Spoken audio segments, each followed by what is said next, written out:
সাংবাদিকদের উপর হামলা মামলা বন্ধের দাবি জানিয়েছে সম্পাদক পরিষদ। শনিবার জাতীয় প্রেস ক্লাবে আলোচনা সভায় বক্তারা এই দাবি জানান। বলেন, পরিবেশ বিপর্যয় ঠেকাতে সাংবাদিকদের গুরুত্বপূর্ণ ভূমিকা রয়েছে। এ সময় তথ্য প্রতিমন্ত্রী বলেন, সঠিক তথ্য দিয়ে প্রতিবেদন করলে পূর্ণ সহায়তা দেয়া হবে। বিশ্ব গণমাধ্যম দিবস উপলক্ষে জাতীয় প্রেস ক্লাবের সম্পাদক পরিষদ পরিবেশগত সংকট মোকাবেলায় সাংবাদিকতা শীর্ষক আলোচনা সভার আয়োজন করে। এতে বিভিন্ন গণমাধ্যমের সম্পাদক, পরিবেশ আন্দোলনকারী ও সংসদ সদস্য সহ বিভিন্ন শ্রেণীর মানুষ অংশ নেন।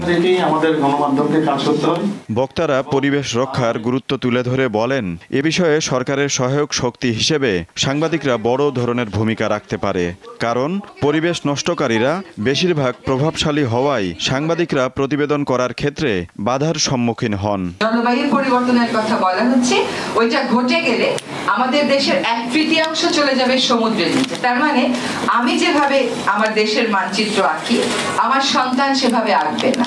বিভিন্ন মহলের চাপের কারণে সংবাদ প্রকাশ এখন বড় চ্যালেঞ্জের বিষয় হয়ে দাঁড়িয়েছে বলে উল্লেখ করেন সাংবাদিকরা। মফস্বলের সাংবাদিকদের যদি আপনি টেলিফোন করে জিজ্ঞাসা করেন, ওখানকার রাজনৈতিক নেতৃবৃন্দের সাথে আপোষ করা ছাড়া সে কোনো নিউজ করতে পারবেন না, ইম্পসিবল।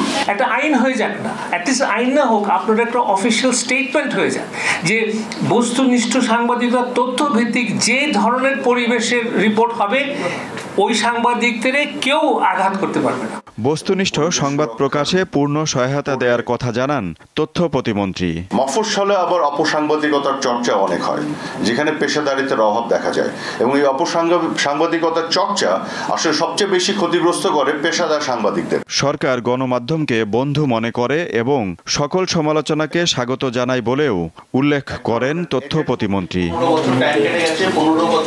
আজিজুল ইসলাম, দীপ্ত সংবাদ, ঢাকা।